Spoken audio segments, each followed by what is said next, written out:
তিন জায়গায় প্রয়োজনে মিথ্যা বলা যায়। এক নাম্বার, আপনার ওয়াইফকে খুশি করার জন্য, সে একটু এরকম না বলে একটু কৌশল করে বললে খুশি হবে, ওটা বলা যায়। দুই নাম্বার, জীবন মরণের ব্যাপার, যান বাঁচানোর জন্য একটু কৌশল করে ঘুরিয়ে বললেন, এটা জায়েজ। তিন নাম্বার, দুইজন ঝগড়া লাগছে তাদেরকে মিলিয়ে দেওয়ার জন্য কৌশল করে একটু মিথ্যা বলা, ঘুরিয়ে বলা যায়। দুইজনের মধ্যে দেখলেন যে সম্পর্ক খারাপ, একজনরে বললেন, ভাই সে তো ওই দিন আপনার ব্যাপারে অনেক প্রশংসা। কি আমার ব্যাপারে প্রশংসা? কি বললো? এই বললো আপনি নাকি এই করছেন ওই করছেন, অনেক প্রশংসা। লোকটার মন খুশি হয়ে যাবে তার ব্যাপারে, ঠিক কিনা?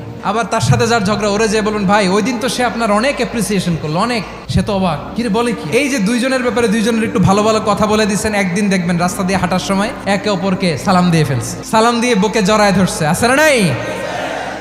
আবার মিলমিশ হয়ে গেছে। কিন্তু আমাদের স্বভাব হইলো, দুই প্রতিবেশী যদি একসাথে বসে একসাথে হাঁটে, দূর থেকে দেখলে আমাদের জ্বলে, আছে না নাই?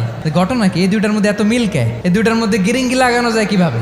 আল্লাহর কাছে তওবা করেন, এই মানসিকতার যেন আমরা না হয়, আমরা মিলিয়ে দিব।